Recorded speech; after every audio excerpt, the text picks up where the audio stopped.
2018 में वचन पत्र में किसान कर्ज माफी का वादा कर सत्ता के शिखर तक पहुंची कांग्रेस एक बार फिर वचन पत्र के सहारे चुनावी मैदान में उतरने की तैयारी में है। कांग्रेस के इस बार के मैनिफेस्टो में वही मुद्दे हो सकते हैं जिनके सहारे पिछली बार जीत मिली थी। हालांकि 1.5 साल में कांग्रेस सत्ता से बेदखल हो गई थी, लिहाजा कई वचन धरे के धरे रह गए। लेकिन अब कांग्रेस जो वादा किया जरूर निभाएंगे, ये मैसेज जनता के बीच देने एक बार फिर से मिशन 23 के लिए अभी से वचन पत्र की तैयारी में जुट गई है। बाकायदा वचन पत्र का खाका तैयार करने एक समिति का गठन किया गया है। कैसी रहेगी कांग्रेस की वचन पत्र समिति, डालते हैं नजर। 19 सदस्यीय समिति का किया गया गठन। समिति में 7 सदस्य विशेष आमंत्रित सदस्य होंगे। राजेंद्र कुमार सिंह होंगे समिति के अध्यक्ष। बाला बच्चन को समिति का बनाया गया उपाध्यक्ष। सज्जन वर्मा, विजय लक्ष्मी साधो, एनपी प्रजापति, लाखन सिंह यादव, मुकेश नायक, सुखदेव पासे, ओमकार मरकाम, तरुण भनोज, कमलेश्वर पटेल, आरिफ मसूद, फूल सिंह बरैया, सैयद साजिद अली, शोभा ओझा, वीके बाथम, केदार सिरोही, वीरेंद्र खोंगल, महेंद्र सिंह बनाए गए सदस्य। विशेष आमंत्रित सदस्यों में दिग्विजय सिंह, सुरेश पचौरी, विवेक तंखा, कांतिलाल भूरिया, अजय सिंह राहुल, अरुण यादव, मीनाक्षी नटराजन का नाम शामिल। समिति विभिन्न सामाजिक संगठनों, वर्ग राजनीतिक कार्यकर्ताओं, सिविल सोसाइटी के सदस्यों से विचार मंथन कर वचन पत्र करेगी तैयार। पहले भी हमने 2018 को लेकर हमारे वचन पत्र बनाया था, उसको लेकर हमने समिति बनाई थी और उसमें विभिन्न 963 बिंदुओं को शामिल किया था। और हमारी सरकार जब 15 महीने की थी तो हमने उसमें से अधिकतर मुख्य बिंदुओं पे काम भी किया था, निर्णय भी लिए थे। बाकी बिंदुओं पे भी हम काम कर रहे थे, निर्णय लेने वाले थे, हमारी सरकार गिरा दी गई। इस बार भी 2023 मिशन 2023 की तैयारियां चालू हो चुकी। हमारा भाजपा सरकार की तरफ घोषणा पत्र नहीं होता, जो घोषणाएं करके भूल जाते हैं। हालांकि कांग्रेस की कवायद पर भाजपा इत्तेफाक नहीं रखती। भाजपा खुद के परफॉर्मेंस पर विश्वास करती है, तभी बीजेपी का मानना है कि जनता उसके साथ है। देखिए, अब वो कोई भी वचन पहले भी लाए थे उसको भी उन्होंने पूरा नहीं किया और अब कुछ भी लाए, जनता भारतीय जनता पार्टी के साथ है और भारतीय जनता पार्टी जन कल्याण की योजनाएं जमीन तक, एक एक आदमी तक वहां पर पहुंचा गई। वचन पत्र के सहारे कांग्रेस मिशन 23 की बाजी जीतना चाहती है और अभी से वादों के जरिए उसने दम खम दिखाना शुरू कर दिया है। लेकिन माननीयों का रिपोर्ट कार्ड तो जनता को बनाना है। किस सियासी दल को जनाधार मिलता है, इसके लिए तो फिलहाल इंतजार करना होगा। Bureau report, IND 24।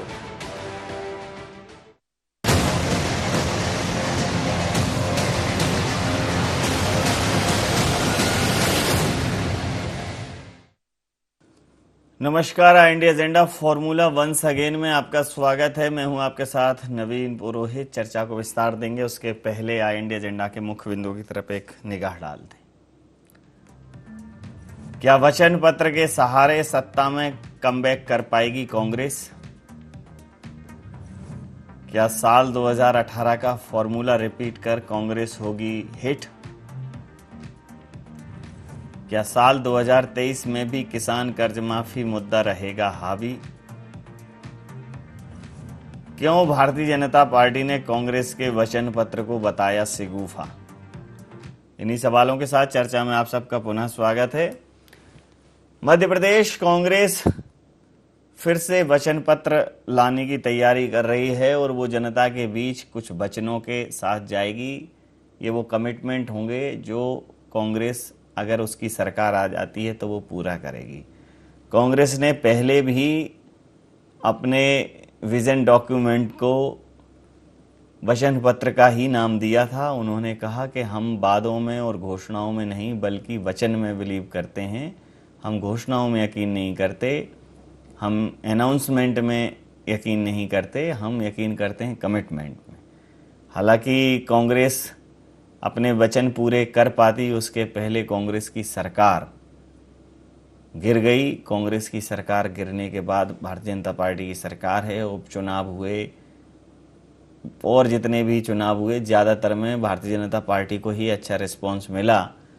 उसके पीछे की कहानी ये है कि ज़्यादातर जो उपचुनाव होते हैं वो सत्तारूढ़ दल के पक्ष में ही जाते हैं, ऐसा कांग्रेस का कहना है। लेकिन कांग्रेस का ये भी कहना है कि 2023 में जनता सब समझ चुकी है और 15 महीने की कमलनाथ सरकार के काम को जनता पूरे 5 साल देना चाहती है और बहुत अच्छा कमबैक करेंगे वचन पत्र के सहारे। इसके लिए बाकायदा एक वचन पत्र समिति का गठन किया गया है। इसी मुद्दे पर करेंगे चर्चा। उमेश शर्मा जी प्रवक्ता भारतीय जनता पार्टी के हमारे साथ हैं, आनंद जाट जी प्रवक्ता कांग्रेस के हमारे साथ हैं, रंजन श्रीवास्तव साहब वरिष्ठ पत्रकार हमारे साथ हैं। आप समस्त महानुभावों का बहुत बहुत स्वागत है। सीधा सवाल उमेश जी, घोषणाएं नहीं करेंगे, आश्वासन नहीं देंगे, सीधा कमिटमेंट करेंगे, वचन देंगे। अब कांग्रेस की रीत रघुकुल की रीत है कि नहीं कि प्राण जाएं पर वचन न जाए, वैसी वाली बात है कि नहीं, वो अलग मसला है। लेकिन शब्द का जो चयन है वो वचन का चयन किया, क्या कहेंगे? नवीन जी, काट की हांडी बार बार नहीं चढ़ती है। काट की हांडी एक बार चढ़ती है और दोबारा उसको चढ़ाया नहीं जा सकता है। ये वचन पत्र का पाखंड और प्रोपेगेंडा तो कांग्रेस पार्टी के मित्रों ने पिछली बार भी करा था और एक दो नहीं, पूरे शिशुपाल की तरह 100 वचन और 100 शब्द इन्होंने लिखे थे। कांग्रेस पार्टी के मित्र तो अपने पिछले 15 महीने के अंदर उन वचन पत्र के वचनों पर कितना अमल करा, इस बात का प्रत्युत्तर पहले दे दें। 4,000 रुपए का बेरोजगारी भत्ता मध्य प्रदेश के बेरोजगार नौजवानों को देने का वचन इस कांग्रेस पार्टी ने अपने वचन पत्र में दिया था। क्या किसी एक भी बेरोजगार को 4,000 का बेरोजगारी भत्ता इस कांग्रेस पार्टी ने दे दिया? इस कांग्रेस पार्टी ने तो ढपोर संघ की तरह यह कहा था कि एक क्या मांगता है, 2 ले ले। 25,000 कन्यादान योजना में दिए जाते हैं, हम 51,000 रुपए देंगे। किसी एक बिटिया के हल्दी लग गई हो या मेहंदी लग गई हो या एक बिटिया ने मंगलसूत्र इस कांग्रेस पार्टी की कमलनाथ सरकार के अभिभावक के रूप में पहन लिया, तो कांग्रेस पार्टी के मित्र बता दें कि 25,000 का 51,000 करने वाले इन लोगों ने क्या उस वचन को पूरा करा था? इन्होंने तो सबसे बड़ा पाखंड तो कर्ज माफी के नाम पे करा था कि 2 लाख का कर्जा माफ करेंगे, और कांग्रेस पार्टी के मित्र अपनी सफाई में कहते हैं कि कमल पटेल जी ने सदन पटल पर कराया कि 27.5 लाख किसानों का कर्जा माफ कराए। निसंदेह करा था, पर किसी का 12,000 रुपए करा, किसी का 24,000 करा, किसी का अधिकतम करा तो 62,000 करा, और सबसे न्यूनतम कर्ज जो माफ हुआ था, जो शर्मनाक था, वो 21 रुपए 75 पैसे के कर्ज का भी हमारे पास प्रमाण है कि जो कर्ज माफी के नाम पर इस कांग्रेस पार्टी ने करा था। इन्होंने तो कहा था कि पुलिस विभाग को साप्ताहिक छुट्टी दी जाएगी। किसी एक पुलिस वाले को थाने से अपनी महतारी के साथ संडे को घूमने का परमिशन अगर इस कांग्रेस पार्टी ने अपने वचन पत्र के पालन में दे दी हो तो बता दे। तो कांग्रेस पार्टी ने ये जो वचन पत्र दिया था, जो आपने रघुकुल की रीत बताई है, रघुकुल की रीत अलग है। इनका तो केवल इतना सा मानना था कि वचन दिया जाएगा पर उसका पालन नहीं करा जाएगा। वचन को कफन की तरह ओढ़कर ये सो गए और 15 महीने में दरदरा कर भरभरा कर ये सरकार अपने अंतर्द्वंद और अंतर्विरोध का शिकार होकर गिर गई। इनका आपस में सामंजस्य नहीं बैठा, आपसी समन्वय नहीं बैठ पाया, इन नेताओं का अंतर्विरोध हुआ। एक 74 साल के वयोवृद्ध और वरिष्ठ नेता की महत्वाकांक्षा इतनी सड़ चढ़ कर बोली कि कांग्रेस पार्टी का प्रदेश अध्यक्ष भी उनको रहना था और मुख्यमंत्री भी उनको रहना था। जिस नौजवान और संभावनाशील नेता ने कंधे से कंधा और कदम से कदम मिलाकर मध्य प्रदेश में कांग्रेस पार्टी की सरकार का निर्माण करवाया था, लाक्षागृह का निर्माण करा गया, दुर्भी संधि रची गई, और दिग्विजय सिंह जी और कमलनाथ जी जैसे तीसरी पीढ़ी के जो नेता होते, वयोवृद्ध नेता, उन्होंने मिलकर एक संभावनाशील नौजवान ज्योतिरादित्य सिंधिया को साइड ट्रैक कर दिया। तो कांग्रेस पार्टी ने अब वचन पत्र में वापस एक समिति बना दी है, और वचन पत्र की समिति में सदस्यों के लिए जो अर्हता रखी गई है वो ये रखी गई है कि कौन बहुत सफाई से झूठ लिख पाएगा और कौन बहुत सफाई से झूठ को एक मुलम्मा चढ़ाकर पेश करवा पाएगा। तो ऐसे 10, 11, 12 जो झूठों की अभी सूची आपने कांग्रेस पार्टी के मित्रों की बनाई है। कांग्रेस पार्टी ने अपने परिवार के सबसे ज्यादा जो झूठ रचने में मास्टर और माहिर लोग हैं, ऐसे लोगों की एक समिति बना दी है। खैर ये उनकी पार्टी का अपना आंतरिक विषय है, वो वचन पत्र बनाए, वचन पत्र लिखे, पर मैंने कहा ना नवीन जी की काट की हांडी दोबारा चढ़ाई नहीं जा सकती है और दूर के ढोल बड़े सुहावने आनंद जी से पूछ लेता हूँ। आनंद जी, कांग्रेस का वचन पत्र जो है क्या काठ की आंडी था? कांग्रेस का वचन पत्र क्या दूर के ढोल सुहावने जैसा था जो जीत के बाद नियर आए तो ढबढब होने लगा? क्या क्या कहेंगे? देखिए, संस्कृतनिष्ठ हिंदी में जिस प्रकार से झूठ निर्लज्जता के साथ उमेश शर्मा जी ने बोला है, निश्चित तौर पर वो भारतीय जनता पार्टी की उस रीति नीति में बहुत बड़े पद तक जाएंगे जिसमें झूठ बोलना ही पहली योग्यता होती है। लेकिन मैं बता देना चाहता हूं कि मध्य प्रदेश में जो या तो उमेश शर्मा जी अभी झूठ बोल रहे हैं या फिर उन्हीं की पार्टी के जो कृषि मंत्री हैं वो झूठ बोल रहे हैं, जिन्होंने विधानसभा में कहा था कि 27 लाख किसानों का 11,000 करोड़ का कर्ज माफ हुआ है। इसके अलावा चूंकि पिछली बार का जो हमारा वचन पत्र है वो बेहद लोकप्रिय था, उसमें जो वचन माननीय कमलनाथ जी के नेतृत्व में हमारी पार्टी ने जनता से किया था वो आज भी बच्चे बच्चे को याद है। और मध्य प्रदेश में उन माताओं का आशीर्वाद निश्चित तौर पर कांग्रेस पार्टी को मिलेगा जिनकी पेंशन 300 से 600 रुपए की गई थी। उन गौ माता का आशीर्वाद भी मिलेगा जिनके आश्रय स्थल के रूप में हर पंचायत में गौशाला बनाने की प्रक्रिया शुरू हो गई थी। और जो भारतीय जनता पार्टी प्रभु श्री राम का राजनीतिक इस्तेमाल करती है, उनके जो चरण हमारे प्रदेश में पड़े थे तो राम वन गमन पथ के माध्यम से कमलनाथ जी ने उसी को पहचान, मध्य प्रदेश की पहचान के तौर पर स्थापित करने का प्रयास किया था। और किसान कर्ज माफी चूंकि अधूरी रह गई थी और भारतीय जनता पार्टी ने षड्यंत्र करके धन बल से उस सरकार को गिराने की कोशिश की और गिराने में सफल भी रहे, तो हमारा वो लक्ष्य पूरा नहीं हो पाया। तो निश्चित तौर पर हम उन वादों के साथ जनता के बीच जाएंगे। हमारे नेता भी कमलनाथ जी होंगे, हमारे वचन भी कमलनाथ जी के द्वारा दिए गए वचन होंगे और उनकी पुनरावृत्ति मध्य प्रदेश की जनता आशा भरी निगाहों से हमारी ओर देख रही है, एक विकल्प के रूप में, एक सुशासन के रूप में। जो बेरोजगार भटकता हुआ नौजवान है, जिस प्रकार से नीति आयोग के इंडेक्स में पिछले 18 साल के शिवराज सिंह शासन के कुशासन की पोल खोलता है कि मध्य प्रदेश में आज भी 37% आबादी गरीब है और मध्य प्रदेश में वो आबादी लगभग 2.5 करोड़ होती है। इसके अलावा स्वास्थ्य के पैरामीटर हमने पिछले साल कोरोना में देखा कि किस प्रकार से भयावहता पसरी हुई थी। हमने देखा कि शिक्षा में नीचे से तीसरे नंबर पर मध्य प्रदेश बड़े राज्यों में आता है। तो ये कुशासन जो है उसके रूप में, उसके खिलाफ एक विकल्प के रूप में मध्य प्रदेश में ये वचन पत्र और कमलनाथ जी दोबारा आएंगे। कमलनाथ जी दोबारा आएंगे। रंजन जी, कमलनाथ जी कह रहे हैं मेरा वचन ही है मेरा शासन। तो वो कमलेंद्र बाहुबली अभी भी बने हुए हैं। अगर पार्टी के लिहाज से देखें तो कमलनाथ जी मतलब एकदम ही कमलेंद्र बाहुबली ही हैं। सारे पद उनके पास हैं और उनके कद के आसपास कोई है नहीं। दिग्विजय सिंह जी हैं तो वो अन्य तमाम उपक्रमों में अभी उलझा दिए गए हैं या उलझे हैं। भगवान जाने, राजनीति जो न कराए सो कम है। बाकी वचन पत्र के लिए ये 19 सदस्यीय समिति बनाई है और फिर से ये वचन पत्र लाएंगे। घोषणाओं पर नहीं जा रहे हैं, प्रोमिसेस पर नहीं जा रहे हैं, कमिटमेंट पे जा रहे हैं। तो आपको क्या लगता है कि वचन पत्र काम करेगा? पिछली बार वचन पत्र को लेके जो भी हुआ मध्य प्रदेश की राजनीति में, तो आपका विश्लेषण चाहूंगा सर उस पर। नवीन जी, चाहे वचन पत्र बोले, मैनिफेस्टो बोले, संकल्प पत्र बोले या विजन पत्र बोले, जो ही बोले, अल्टीमेटली है तो मैनिफेस्टो है किसी पार्टी का। क्योंकि 2 पार्ट तो होता नहीं कि मैनिफेस्टो अलग जाए और वचन पत्र अलग जाए। जो वचन पत्र है, चाहे संकल्प पत्र बीजेपी का हो या वचन पत्र, basically manifesto party number 1। Number 2, देखिए 15 महीने सरकार रही है और यह बिल्कुल यह मानना बेमानी होगा या बहुत ज्यादा अतिशयोक्ति हो गया कोई माने कि 15 महीने में सब कुछ पूरा कर देते। कोई सरकार नहीं कर सकती। लेकिन सवाल है कि 15 महीने में जो मौका मिला उस पर सरकार ने क्या किया। जब भी आप कांग्रेस वचन पत्र को लेके जाए जनता के सामने, तो जाहिर है पब्लिक की मेमोरी स्टार्ट होती है, ऐसा पॉलिटिकल पार्टी मानती है।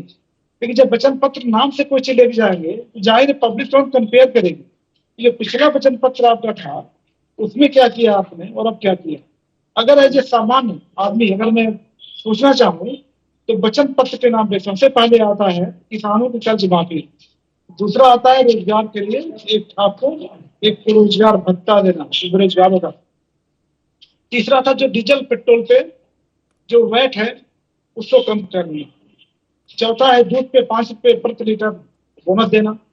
ऐसे बहुत सारी घोषणाएं हुई थी। कमलनाथ सरकार बोल सकती है कि हमें मौका नहीं मिला। 15 महीने में कुछ में 3 महीने हमारे लोकसभा के उसमें निकल गए, नोटिफिकेशन निकल गए, उसमें जो भी हुआ तो हमें काम नहीं मिला, मौका नहीं मिला, काम नहीं कर पाए। लेकिन अल्टीमेटली जो भी समय मिला, अब जनता को जब भी वचन पत्र लेके आएंगे नवीन जी, तो हमने देखा है कि चाहे मैनिफेस्टो वचन पत्र हो, एक पार्ट पे लिखा रहता है कि हमने किया क्या, जो पिछले कार्यकाल में जो हमें समय मिला। तो कांग्रेस को दिखाना पड़ेगा कि जो 15 मिनट टाइम मिला उन्होंने किया क्या। मुझे नहीं लगता है बहुत कुछ दिखाने को है। हाँ, बोल सकते हैं कि हमने एक्सरसाइज की, ऑनिमिटीज की, 6,000 करोड़ रुपए किसानों का माफ किया। लेकिन अगर आप इन टोटल देखेंगे वचन पत्र को, तो कांग्रेस पार्टी वहां निगेटिव में जाती दिखेगी। इसलिए मुझे लगता है वचन पत्र नाम देकर के जब भी सामने जाएंगे पब्लिक के, पब्लिक बार बार कंपेयर करेगी और उनको नुकसान होगा। उनको लगता है मैनिफेस्टो लिख देते ज्यादा अच्छा था वचन पत्र के अलावा।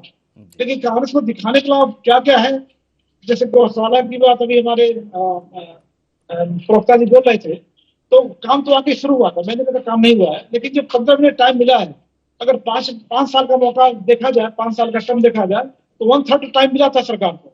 1/3 में क्या 1/3 वचन पत्र काम हो पाया, ये देखना है, बताना इनको, पब्लिक को एक्सेप्ट करना है, नहीं करना। जी देखिए, एक बड़ी अच्छी से बात कही है रंजन जी ने। मध्य प्रदेश के सबसे सौम्य, सबसे सहज और मृदुभाषी पत्रकारों में से एक हैं, वरिष्ठ पत्रकारों में से एक हैं, जिनको हम जैसे कनिष्ठ लोग सुनकर आनंदित हो जाते हैं। रंजन जी को सुनने के बाद रंज चला जाता है। हालांकि जब दो विपक्षी दल बैठे हों तो किसी न किसी एक को तो रंज होता है। तो जो उन्होंने कहा है वो तो बिल्कुल क्लियर है कि आप वचन पत्र पे कौन सा एफिडेविट पे दे रहे हो कि अगर हम ये पूरा नहीं कर पाए तो हम ये कंपनसेट करेंगे, ये पेनल्टी फ्रेम करेंगे। ऊपर नाम कुछ भी रख लो, अल्टीमेटली है तो घोषणा पत्र ही। तो वचन होने से थोड़ी वो रघुकुल रीत वाला वचन है कि नहीं पूरा हो पाएगा तो साहब 12 वर्ष के वनवास पे चले जाएंगे, नहीं पूरा हो पाएगा तो मतलब ये पेनल्टी फ्रेम करेंगे, ये दंड भुगतेंगे। तो सब भरमाने वाली बातें हैं फिर तो। देखिए नवीन जी, आपने अच्छा सवाल पूछा। मैं ये बात कहना चाहता हूं कि ये जो वचन पत्र है ये 5 सालों के लिए था, और 5 साल का मतलब है कि 60 महीनों के लिए, और 60 महीनों में हम इन पूरे वचनों को पूरा करने की कोशिश करते, और उसे बहुत सारी चीजों में हम शुरुआत कर चुके थे। जैसे हमने कहा था कि 1,000 रुपए हम जो है सामाजिक सुरक्षा पेंशन, कोशिश की कोई गुंजाइश नहीं होती। नहीं 5 साल का है ना समय, 5 साल। अभी मैं भारतीय जनता पार्टी का एक दृष्टि पत्र है, इतनी झूठी पार्टी है कि अगर आप ऑनलाइन देखेंगे तो आज वचन पत्र का इनका दृष्टि पत्र कहीं नहीं दिखेगा, लेकिन उसके कुछ 6-7 पॉइंट हैं। मैं वही कह रहा हूं कि मैं उन 6-7 पॉइंट, वो किसी को याद भी नहीं है, क्योंकि किसी को भरोसा ही नहीं है ना कि ये पूरा करेंगे। अभी 75% अंक लाने वाली छात्राओं को स्कूटी देने की बात इन्होंने कही थी, तो आज वो उसी भारतीय जनता पार्टी की सरकार है ना जिसने दृष्टि पत्र लाई थी, या फिर ये सिंधिया सरकार है? कैसी बात है। तो ये बहुत सारी चीजें हैं, लेकिन मैं कहना चाहता हूं जिस प्रकार से 600 रुपए हमारी सरकार ने एक पेंशन कर दी थी, जो पिछले 15-20 सालों से कुल 300 रुपए सामाजिक सुरक्षा पर चल रही थी, वो 600 कर दी और 1,000 करने वाले थे। इसी प्रकार हमने किसान कर्ज माफी में सबसे पहले डिफाल्टर लोगों का किया, फिर उसके बाद 50,000, 1 लाख तक हमारी जो है किसान कर्ज माफी पहुंच चुकी थी, और उसके बाद 2 लाख रुपए तक के कर्ज की बात की थी। तो निश्चित तौर पर हम करने जा रहे हैं, और आने वाले समय में मध्य प्रदेश की जनता हमें साथ देगी और हम करेंगे। तो ये वचन पत्र और घोषणा पत्र का मामला नहीं है, ये या घोषणाएं करने का मामला नहीं है। अगर हमें 5 साल सरकार चलाने को मिलता तो जिस प्रकार मामला किसका है जी, फिर मामला किसका है? मामला हमारा ही मामला है। तो हम कह तो रहे हैं कि अगर हम सरकार में हैं तो फिर हम उस पूरी प्रोसेस को बहुत अच्छे से चलाएंगे। जैसे हम मैग्निफिसेंट एमपी के माध्यम से हम स्थानीय युवाओं को रोजगार देने की पहल कर रहे थे, 70% रोजगार युवाओं को स्थानीय स्तर पर देने की बात कर रहे थे। तो कमलनाथ जी ने एक विजन दिया था मध्य प्रदेश को, और उस विजन के सहारे मध्य प्रदेश आगे बढ़ना चाहिए। तो इस माध्यम से हम जनता के बीच जाएंगे, और निश्चित तौर पर हम बहुत अच्छे से काम करेंगे। जैसे अभी आदिवासियों पर अत्याचार के मामले में, अपराध के मामले में, माताओं बहनों पर अत्याचार और अपराध के मामले में मध्य प्रदेश जो है एनसीआरबी में शीर्ष 4 राज्यों में से है। तो ये सारी परिस्थितियां जो है मध्य प्रदेश को कहीं ना कहीं बदनाम करती है, और इन्हें हम बदलने की कोशिश जरूर करेंगे। जी, क्या कहेंगे उमेश जी? कोशिश करेंगे अगर मौका मिलेगा तो। नवीन जी, रंजन जी ने बहुत अच्छी बात कही थी। उन्होंने कहा था कि आपको 25% का समय तो प्राप्त हुआ था, चलिए कुल जमा आप मान ले कि 60 महीने के लिए सरकार होती है, 15 महीने होते तो 15 चौक 60, मतलब 25% का समय तो आपके पास था।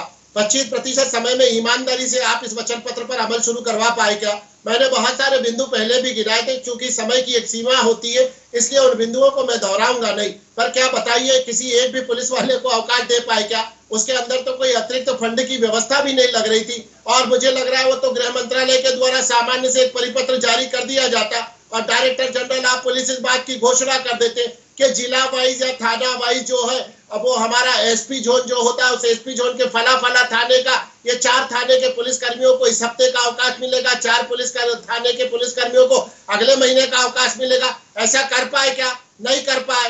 आप बहुत बड़ी छाती ठोक कर कह रहे हैं, मैंने तो पहले भी कहा था आनंद जी की जो सदन पटल पे करा गया उससे हम कहाँ इनकार कर रहे हैं कि आपने 27.5 लाख किसानों का करा, पर आपने बात तो 2 लाख रुपए माफ करने की करी थी। 2 लाख का तो आपने किसी भी एक किसान का कर्ज माफ करा हो, ऐसा कहीं सुनने देखने में आया नहीं, और अगर हो तो उसका प्रमाण कांग्रेस पार्टी को प्रस्तुत करना चाहिए। तो मुझे लग रहा है कि जो झूठ था, जो पाखंड था और प्रोपोगंडा था, उसको वापस चांदी के बरक में लपेट कर प्रस्तुत करने का कारनामा कांग्रेस कर रही है। अरे दुर्भाग्यपूर्ण स्थिति तो ये थी, आप किसानों के हितैषी बनते, 64,000 करोड़ का किसानों का कर्जा था और आपने जो कर्जा माफ करा था वो राई के ऊंट के मुंह में जीरे के बराबर था। कई सारे किसान डिफॉल्टर हो गए, सोसाइटी से उनको फर्टिलाइजर ऊंट के मुंह में जीरा था, आप कर रहे हैं क्या? ऊंट के मुंह में जीरा था, आप कर रहे हैं क्या कर्ज माफ? ऊंट के मुंह में जीरा था, आप कर रहे हैं क्या कर्ज माफ? मुझे बस इतना बताइए, आप कर रहे हैं क्या कर्ज माफ? अगर आप कर्ज माफ करने की घोषणा आज करते हैं तो बहुत अच्छी बात है। ऊंट के मुंह में जीरा आपने बताया, अगर आप कर्ज माफ कर रहे हैं तो बता दीजिए। आप पहली बात तो झूठ बोलते हैं, और खुद शिवराज सिंह चौहान के घर जाकर कांग्रेस पार्टी ने वो सबूत दिए थे कि कितने किसानों का कर्ज माफ किया गया है। आज भारतीय जनता पार्टी के 3 साल का शासन हो चुका है। इस शासन में भारतीय जनता पार्टी अपने मैनिफेस्टो में बताया कि उसने क्या क्या किया है। क्या मैनिफेस्टो में जो बात की है, ओपन फायर है, उन चीजों पर क्या बात की गई है? आप बताइए, कितनी छात्राओं को स्कूटी दी गई है? कितनी छात्राओं को स्कूटी दी गई है? हर युवा को हर हाथ हर काज योजना आपने लॉन्च करने की बात की थी। किसानों की सुरक्षा के लिए 500 करोड़ का फंड बनाने की बात आपने की थी, कहां जारी किया है? मुझे बताइए, आज महिला अपराधों पर जिस तरह की बातें हो रही है वो आपने कहां उसकी सुरक्षा का प्रबंध किया है?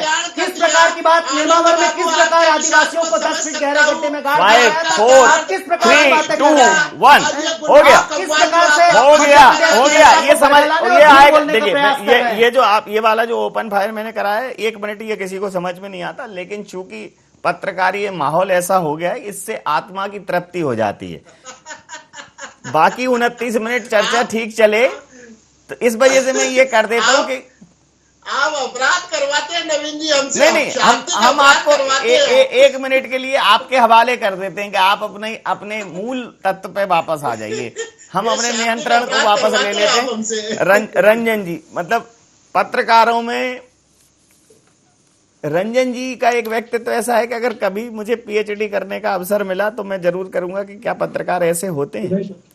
मैं सीरियसली इस मंच पे बोल रहा हूं, मैं सहमत हूं। क्या पत्रकार ऐसे होते हैं? पिछले 6 सालों के अनुभव बड़े कड़वे रहे मेरे, लेकिन एक मीठा अनुभव 1000 कड़वे अनुभवों पे भारी पड़ता है।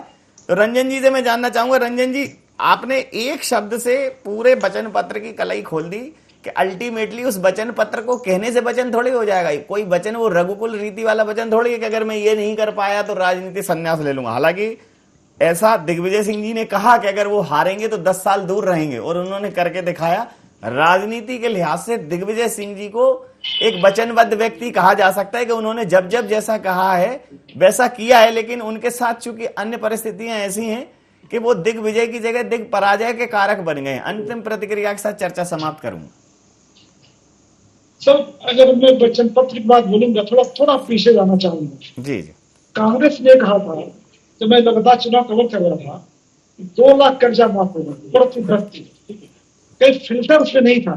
हमको लगता कमलनाथ जरूर कुछ करना चाहते रहे होंगे, लेकिन उन्होंने सोचा नहीं था कि जो पॉलिटिकल डेवलपमेंट होगा आगे ऐसा हो जाएगा, इसलिए खुद दिशा में नहीं सोच पाया। पाकिस्तान ये बात हुई थी कि सबसे पहले एक जन आयोग का गठन होगा, चाहे टेंडर स्कैम हो, व्यापक स्कैम हो, जो छूट दें तो हम जेल भेजेंगे।